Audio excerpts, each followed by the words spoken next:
natin sumali dahil syempre ang gusto man lang natin ay makapagtrabaho tayo, makapaghanap buhay, yung ating mga anak makapasok sa paaralan ng walang nangyayari sa kanya, na safe sila. Sasabihin lang natin sa kanila na huwag dito sa lugar namin dahil ayaw namin ng gulo. Kasi kapag nagkakaroon ng gulo, nasisira yung pangkabuhayan namin, nasisira yung kapayapaan dito sa komunidad namin. Hindi naman namin sinasabi, kaming mga nasa gobyerno, hindi namin sinasabi na lumaban kayo sa kanila. Wag na, hindi naman kayo kasali. Sasabihin nyo lang, wag dito sa lugar namin dahil magkakaroon ng gulo. Alright, reaction. TVPS nagbabalik. Reaction. Napakaganda po ng pag-uusapan natin ngayon mga kareaksyon. Ako po, si John Vic Remula daw may nag-offer ng 1 billion pesos. Nako. Nagyayabang-yabangan na naman tong si John Vic. Parang nagpapakalalaki na talaga mga kareaksyon. Hindi kaya sasabihin ni John Vic, katulad din niya si anong pangalan nun? Ito, yan. Sabi kasi ni, sabi kasi ni Ping Lacson, at tulad ni na Tito Soto at Gringo Onasan, macho din po ako. Lalaking lalaki. Period. End of discussion. Nag-ano pa siya, nag-name calling pa siya, dinawit pa niya si Gringo Onasan. Sabi naman ni Gringo, di ba dati siyang bading pero ngayon lalaki na? Ay, hindi ba yun? Ang Pangulo Duterte nagsabi noon. Mga kareaksyon, naniniwala po ba kayo na mayroong nag-offer kay John Vic Remula ng 1 billion pesos? Naku po, yan ay sinasabi natin. Ngayon, etong hamon sa iyo ngayon, John Vic, kung talagang hindi yabang ang pinagsasabi mo. Sino ang nag-offer sa iyo? Ha? Sino at bakit hindi mo ipinahuli? Nakagaya ng ginawa nitong si Congressman Leviste. Bakit? Hindi mo na ipahuli o hindi mo ipahuli o hindi mo... Baka naman kasi tama ang bulong sa akin ng Mang Teban.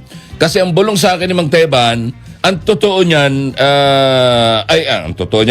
ang tsorya ko dyan, Kaabanting Ronnie, hindi sila inalok. Sila ang nanghihingi. Kaya sabi ko, hindi kaya totoo yun? Di ba? John Vic, mga kareaksyon, may nag-offer daw ng 1 billion pesos kay John Vic Remula. Ngayon, hindi raw tinanggap ni John Vic. Hindi mo pala tinanggap yung 1 billion bakit hindi mo hinuli? Bakit hindi mo pinahuli yung gusto magbigay ng 1 billion? O baka naman, tama, kayo ang nangingikil ng 1 billion, hindi kayo pinagbigyan. Mga teorya lang yan ni Manteban. Oo, baka binabaliktad lang, masabi lang o mema lang, di ba? Pero I doubt naman which is parang pwedeng mangyari. Kasi kilala naman itong gobyerno ito sa buong mundo na itong kasalukuyang gobyerno ito ang pinakakorap na gobyerno sa kasaysayan ng Pilipinas. Ronnie Ramos, Abante. Kaya, John Vic, ang hamon sa iyo, sino? Sino ang nag-alok sa iyo at bakit hindi mo ipinahuli?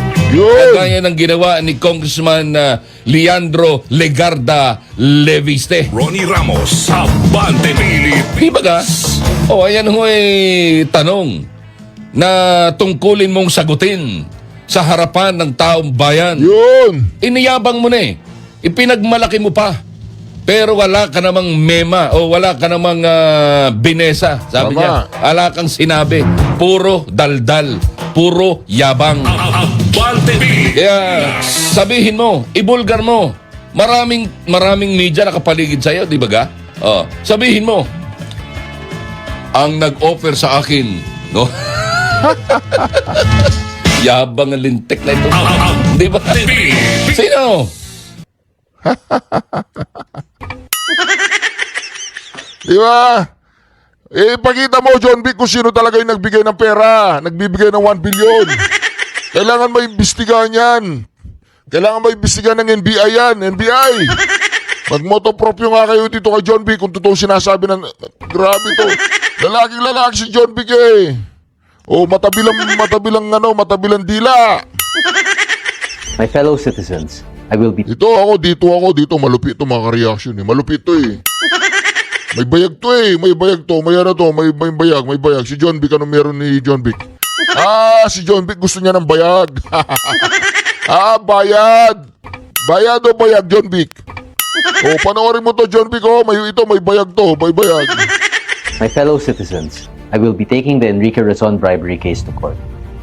National Unity Party Chairman Puno has filed multiple cases against me regarding my revelation of the hundreds of millions of pesos received by the National Unity Party's candidates during elections from businessman Enrique Razon. I will be presenting the evidence of my claims in both Congress and in court. Our country is controlled by wealthy businessmen, and Razon is the most powerful of them all. But good must always stand against evil, no matter how wealthy and influential that evil is, for that is my duty as a trusted leader of the Filipino people. Enrique Razon may have all of our country's wealth at his disposal, but he is poor and empty in the eyes of God. We will fight corruption until the very end. In the face of imprisonment and death, we shall stand against this evil that plagues our beloved nation. Let justice be done. God bless the Philippines. Kung tatakbo senador to, sa tingin ko, mga kareaksyon, kailangan natin ng taong to eh. Kailangan natin itong si Barsaga. Ako, napabilib na po ako ni Lebiste. Napabilib na ako ni Lebiste. Kaya, ako, nakuha ni Lebiste yung tiwala ko. Tiwala. Meron pang konting pag-aalinlangan. Pero, parang lumiliwanag na talagang ang Pangulong Duterte ang nag-train kay Lebiste. Opo mga kareaksyon. Kayo po ba mga kareaksyon? Pabor po ba kayo kay Lebiste tsaka kay Barsaga na isama natin sila sa senatorial slate? I-comment po ninyo sa comment section.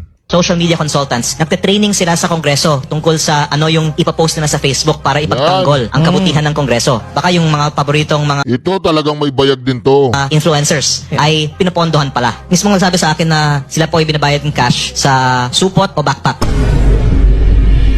Ang public reaction ay tungkol sa 2 million per congressman. Pero sinabi mo nga 58 million yung total. Yes. At yun actually yung question ko.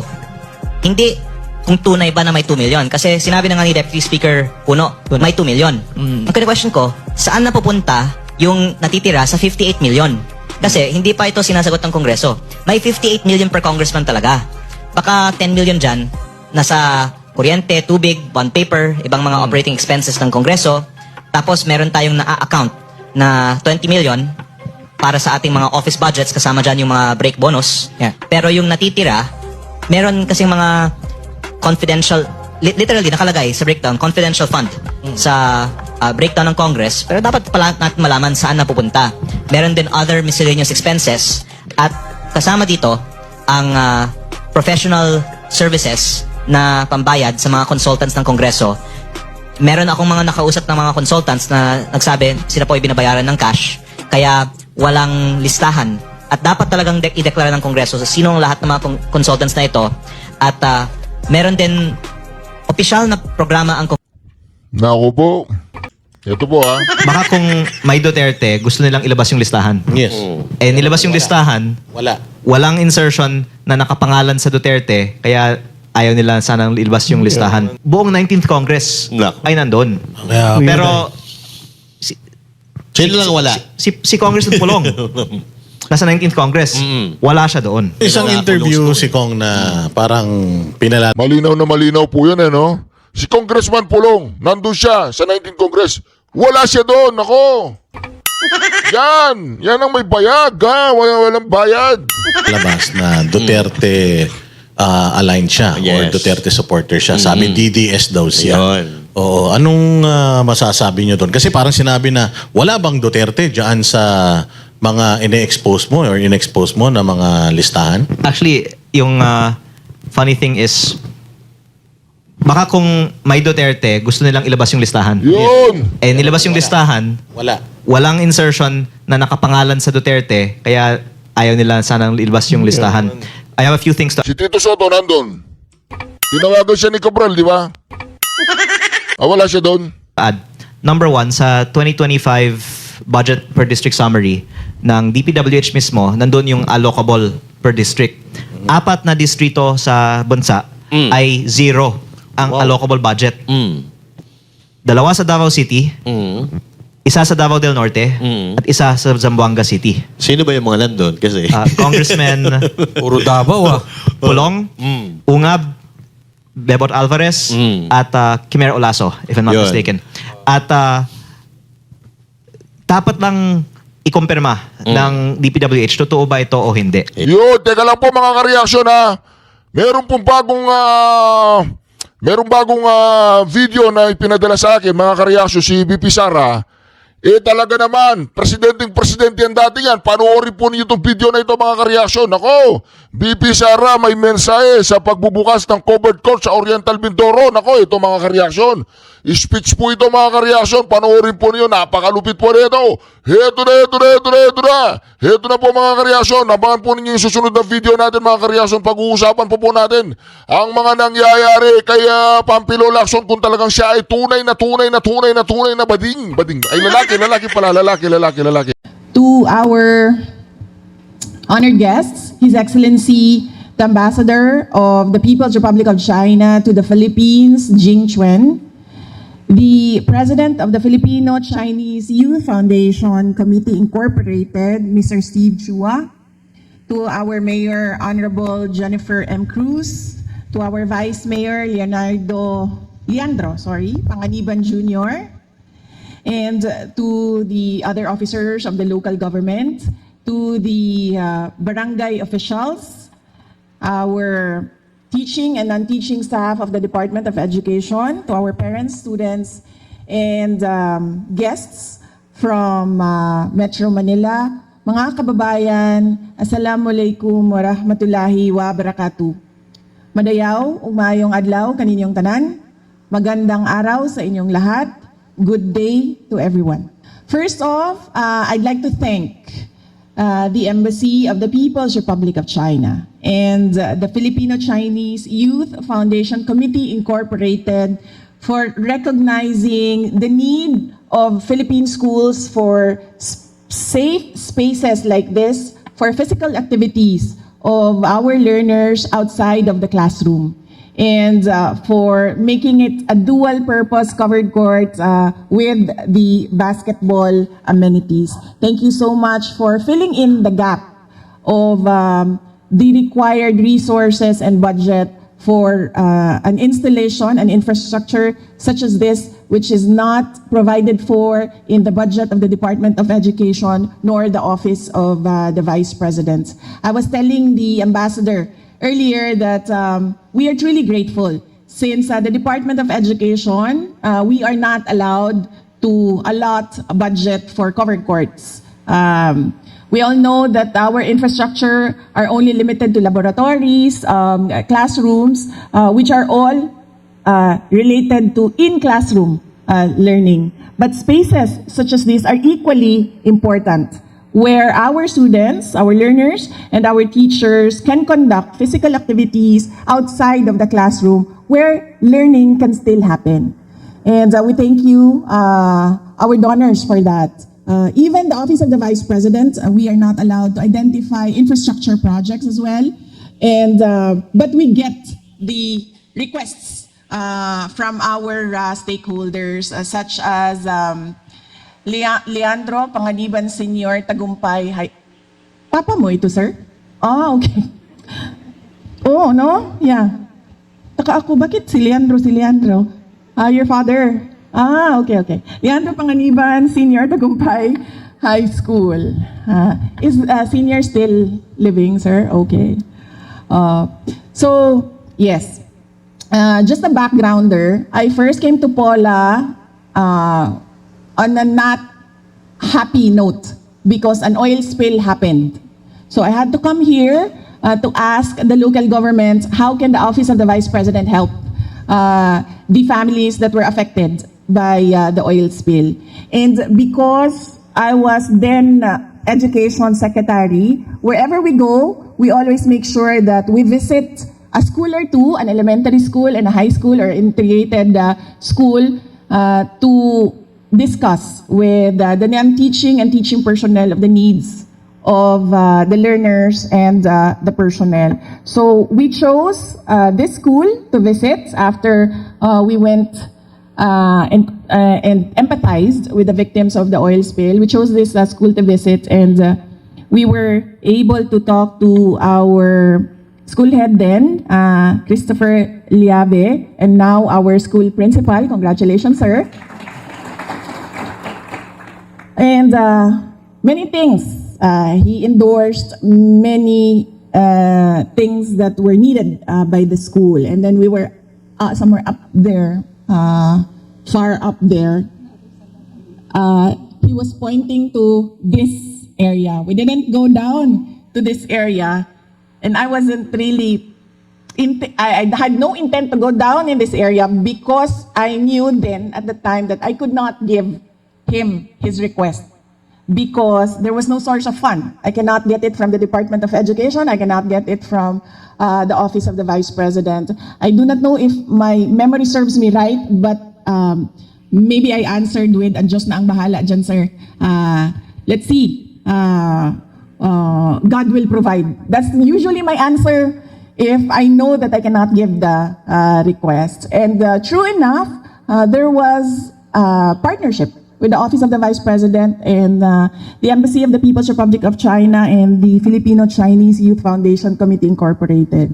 And it filled in the gap. And I remembered Mr. Liabe pointing to crumbling structure in this area.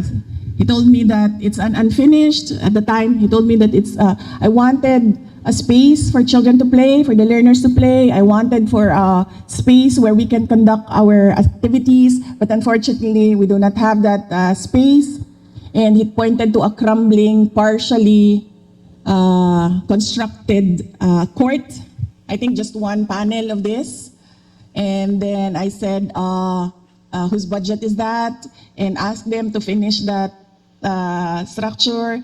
I was telling him that just so I can go through the conversation without promising anything, especially at the time that I knew I cannot deliver the request. And so I remembered in Paula, there was this school head who asked for a covered court. And we endorsed your school as one of the recipients, and we are happy that you were approved as one of the recipients for the project. And here we are now, accepting the donation, and giving thanks to God for always providing our needs, and thanking our generous donors for recognizing the need for a safe space for the learners. Alam nyo, ang aking anak ay naglalaro ng basketball. Ang anak ko ay 12 years old, grade 7 siya. So mahilig siya sa basketball. Nagkaroon siya ng hilig sa basketball dahil ang asawa ko ay mahilig din sa basketball. Ngayon, ang part-time na trabaho ng asawa ko ay manager ng LaSalle team na basketball. Yung naglalaro sa UAAP. Yun yung kanyang part-time na trabaho. At 4 years old pa lang yung anak ko na lalaki, ay pinasimulan na siya ng kanyang tatay na sumali ng basketball clinic, 3 araw sa summer, 1 linggo sa summer. Tapos naglalaro sila sa computer ng basketball, nanonood sila ng NBA, nanonood sila ng Philippine Games, nanonood sila ng UAAP, at doon siya nagkaroon ng interest sa basketball, yung aking anak. Na kung makikita nyo, minsan lumalabas siya sa social media, makikita nyo siya. Meron siyang skill, natural skill sa basketball na tinatanong ko lagi ang aking asawa.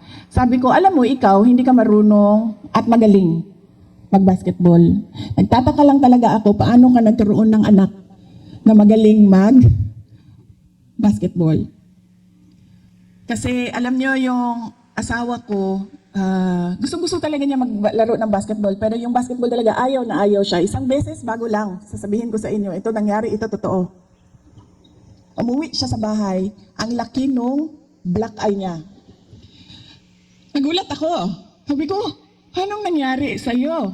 Laki nung black eye dito. Sabi niya, nasiko ako sa basketball kasi naglaro siya sa Integrated Bar of the Philippines Davao Chapter. So meron silang mga lawyers lahat, mga abogado lahat naglalaro ng basketball. So nasiko siya. Nagulat ako. Sabi niya, siko ako.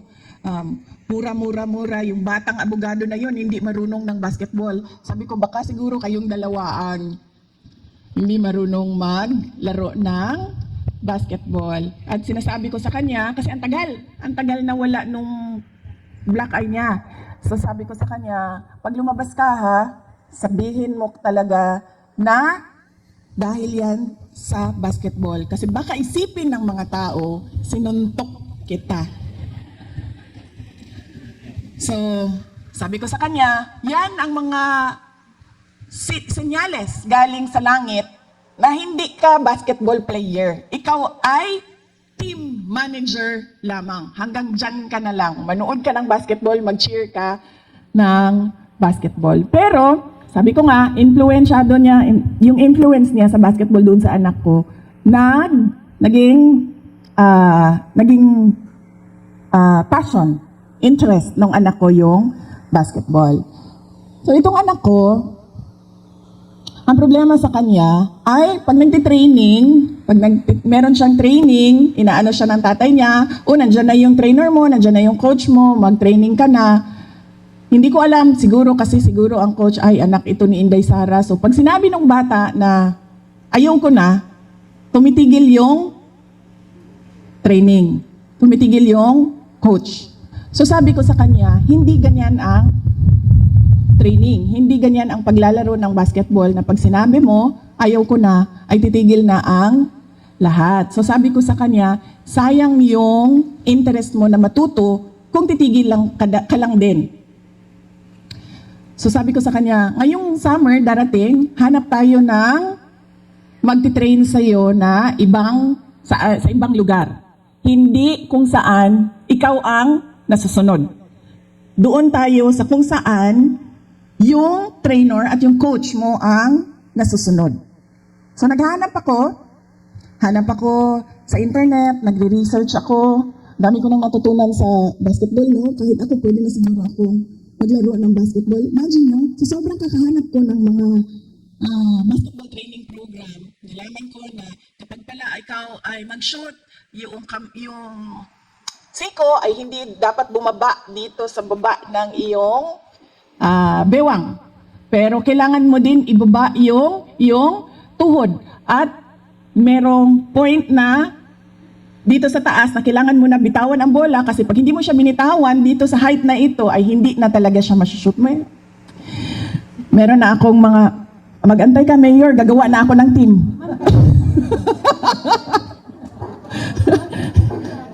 Meron tayong guest dito na parte ng Philippine team ng basketball. Na player ng team ni Mayor. Ano ang pangalan ng team mo, Mayor? Mindoro Tamaraw. So, alam ko may Davao Eagles na kasi,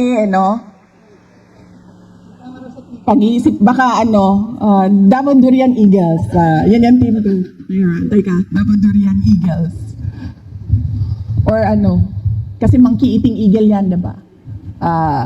Durian eating eagle, Davao Durian eating eagle team. Ganyan. So ang dami ko nang nalaman. Nag-research ako kasi nasasayangan ako sa kanya ba? Gusto naman niya. Ang problema kasi hindi kami makahanap ng coach na tinutulak siya ba? Sige, Mayor. Dumating na ako sa punto na sinabi ko na doon sa kaibigan ko na ako na lang ang magti-trainer sa kanya. Nag-print out ako ng mga drills na ginagawa ng isang player. So sa kakahanap ko, sabi naman niya, Mama, ayoko kasi bumiyahe, ayoko ng malayo, gusto ko lang dito. Ganyan. So sabi ko, sige, maghanap tayo sa mga kapitbahay natin. So naghanap ako sa Southeast Asia, sa ASEAN, ng mga basketball programs. Hulaan ninyo. Sa kaka-research ko, nalaman ko ang mga pinakamagaling na basketball players. Hindi man training program, pero pinakamagaling na basketball players. Hulaan ninyo sa Southeast Asia, sino? Huh? Southeast Asia? Ano ka ba? Norman, you don't know your world geography, ha? Southeast Asia. Philippines. Magugulat kayo. Pilipinas ang pinakamagaling na mga basketball players. Ang sumunod, Indonesians. Sila ang pangalawa lang sila sa mga So sabi ko, so babalik din pala tayo sa Filipino trainers. So yan po yung kahalagahan noong facility na ito. Na hindi pa tapos dahil nakita ko, sabi ko kay Sir Christopher kanina, Sir, ang tangkad naman ng mga players ninyo kasi ang taas ng ring ninyo. Sabi ko, believe naman ako sa tigapola, sa height ng ninyo. So, sabi ko sa kanya, sabi ko, Sir, ayusin ko yan. Sabi niya, okay, sige. Tapos sabi ko, Sir, paano ito? Mauubusan tayo ng basketball player nito kasi masushoot yung basketball player natin dito sa gilid. Sa baba na natin pupulutin ng mga players nito. So sabi ko, Sir, lagyan natin ng kural sa bakod. Ng harang. Sabi ko, Sir, lagyan natin ng harang ha. Ako na bahala, sabi ni Sir.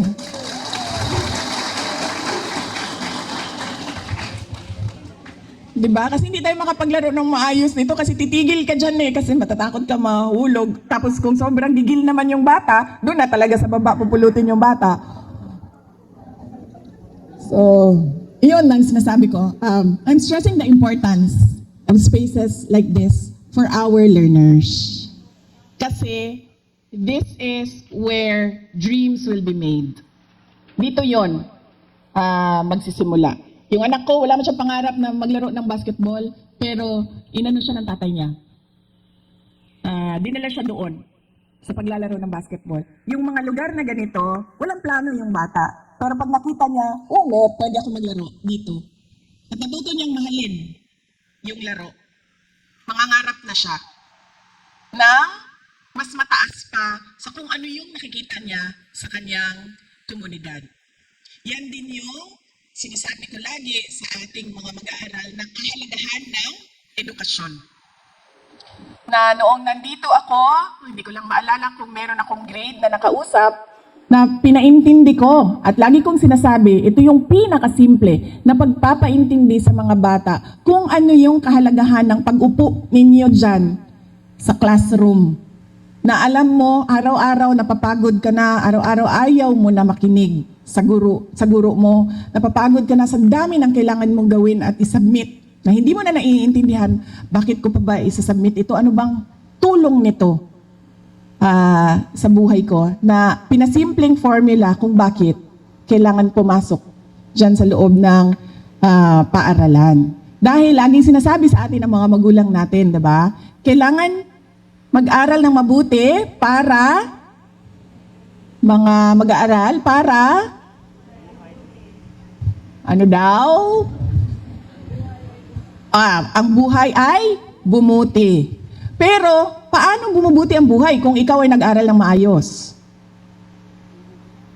Diba? Nag-aral ka ng maayos, bubuti ang buhay mo. Pero paano nangyayari yon?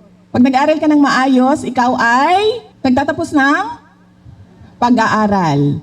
Nagtatapos ka ng pag-aaral kasi naging masipag ka. At kapag ikaw ay nagtapos ng pag-aaral, ano nangyayari sa'yo? Nagkakaroon ng trabaho. Kasi ano bang kailangan natin sa trabaho? Yung kapitbahay namin, di naman nagtrabaho, di naman siya namatay. So anong kahalagahan ng trabaho sa buhay natin? Trabaho, negosyo, pangkabuhayan. Anong kahalagahan nun? Kapag may trabaho, merong pera. Kaya bumubuti ang buhay. At kailangan din maintindihan ng mga bata na magkaiba yung trabaho nang matapos lang ng grade 3.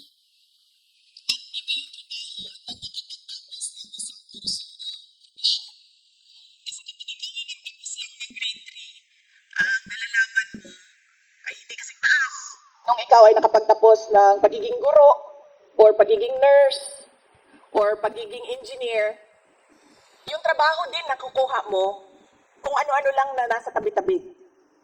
Minsan, merong trabaho, minsan walang trabaho. Pero kapag ikaw ay nakapagtapos ng propesyon, tulad ng sabihin natin nurse, mag-a-apply ka sa hospital o kung saan man merong pangangailangan ng isang nurse. At yun nagbibigay sa iyo ng seguridad ng trabaho at seguridad ng pera o sweldo. At yun ang nagpapaganda ng buhay. Kasi minsan yung mga bata, nakakalimutan na nila kung bakit sila umuupo dyan at nawawalan na sila ng interest. Hindi na ako papasok kasi wala naman yang epekto sa buhay ko ang pagsasubmit ng kung anong-anong papel. Dahil nga, nandun na lang, ang nakikita nila ay nandun na lang sa kung ano yung nararamdaman nila noong araw na yon, yung panahon na yon. Kaya kailangan ng mga ganito na lugar para nabubuksan yung isip ng bata na meron akong pangarap at yun ang pagsisipagan ko na maabot ko para sa buhay ko. Kaya sana itong pasilidad na ito, itong covered court na ito, ay dito magsimula ang inyong mga pangarap na makapagpabago sa inyong buhay. At syempre, kami na mga kasama ang inyong mga magulang, ang inyong mga guro, magiging masaya kami para sa inyo dahil yung oportunidad na ibinigay namin, pagkakataon na ibinigay namin sa inyo ay nagbuga ng maganda para sa inyong buhay. Dahil itong Pola, itong lugar natin, itong Pilipinas natin ay inaalagaan lang namin para sa susunod na kabataan, para sa susunod na henerasyon. At syempre, ang gusto namin ay nakikita na maayos at handa yung susunod na henerasyon. Kaya din, sa dami-dami ng covered court na ibinigay ng ating mga donors sa buong Pilipinas, ay pinili ko lang ang mga lugar na sa tingin ko, pinili ko lang na pumunta sa turnover sa mga lugar na sa tingin ko ay kailangan ko ulitin ang mensahe sa mga kabataan ng pagkakaroon ng pangarap at pagtatapos ng pag-aaral. Noong nakaraang linggo, nandoon ako sa Masbate. Isa sa mga paaralan nila doon, kalimot na putin. Villahermosa Elementary School. No, elementary yon. Villahermosa Elementary School sa Kawayan, Masbate. Nandoon ako.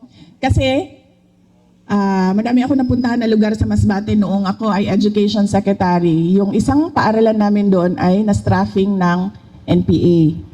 So, nagbarilan sila sa labas ng paaralan. So, kailangan namin puntahan yung lugar dahil natatakot yung mga bata pumasok sa school. At natatakot din yung mga school personnel. So, kailangan namin pumunta doon, kausapin yung mga tao at kausapin yung mga bata na tutuloy yung pag-aaral. Sa loob man ng classroom o distance learning man lang muna pero tutuloy yung pag-aaral. At noong nakaraang December, dito lang, 2025, merong isang tiga Davao na namatay doon sa Masbate dahil sa engkwentro sa NPA. Noong December din, nakausap ko yung magulang. Nakausap ko sa video call dahil hindi man ako nakabisita doon sa kanyang burol. Nakausap ko sa video call yung mga magulang at naramdaman ko yung sakit na pinaalam sa akin nung magulang na namatay yung kanyang anak sa engkwentro. Noong nakaraang taon din, dito din sa Oriental Mindoro, ay namatay yung kaibigan ng aking anak. Isang opisyal na namatay din sa engkwentro dito sa Baco, Oriental Mindoro.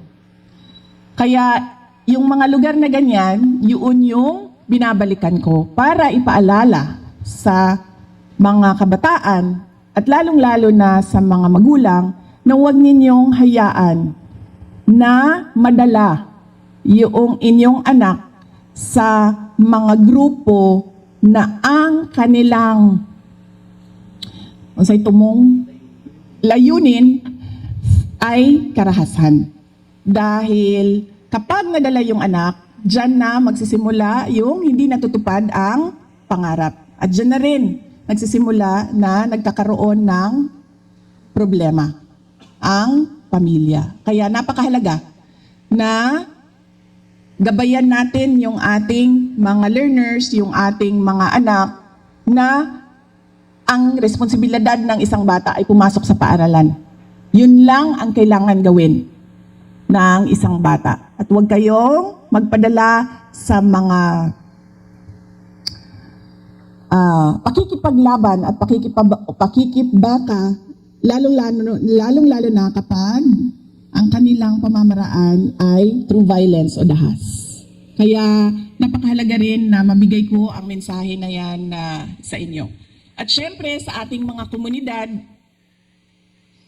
ayaw man natin sumali dahil syempre ang gusto man lang natin ay makapagtrabaho tayo, makapaghanap buhay, yung ating mga anak makapasok sa paaralan ng walang nangyayari sa kanya, na safe sila. Sasabihin lang natin sa kanila na huwag dito sa lugar namin dahil ayaw namin ng gulo. Kasi kapag nagkakaroon ng gulo, nasisira yung pangkabuhayan namin, nasisira yung kapayapaan dito sa komunidad namin. Hindi naman namin sinasabi, kaming mga nasa gobyerno, hindi namin sinasabi na lumaban kayo sa kanila. Wag na, hindi naman kayo kasali. Sasabihin nyo lang, wag dito sa lugar namin dahil magkakaroon ng gulo. Mawawala yung kapayapaan. Masisira yung pag-aaral ng mga bata. Ganun lang ka-simple ang kailangan nating sabihin sa mga grupo na, yun nga, ang sinasabi ko, dahas yung pamamaraan nila sa pakikipaglaban nila sa kanilang kausa, sa kausa sa Tagalog. Paniniwala. Ayun. Yun ang dahilan kung bakit bumalik ako dito sa Mindoro. Madami kaming mga in-endorse na mga covered courts, pero binalikan ko yung mga kailangan ko ulitin, yung mensahe ng kapayapaan at kaunlaran. Dahil ang aking experience noong ako ay mayor ng Davao City, hindi talaga magkakaroon ng kaunlaran kung hindi mauuna yung kapayapaan. Hindi talaga magkakaroon ng kaunlaran kung hindi mauna yung pagkakaintindihan. Kaya kailangan din maintindihan yon ng mga komunidad natin. Kaya ulitin ko ang pagpapasalamat natin sa ating mga donors sa kanilang tulong para sa ating paaralan. At syempre, ulitin ko po ang pagpapasalamat ko sa oras ninyo ngayong araw na ito at sa kasiyahan ko na makasama ulit ang mga taga-Pola Oriental Mindoro. Mga kababayan, ang lahat ng ating ginagawa ay para sa Diyos, sa bayan at sa bawat pamilyang Pilipino. Syukran.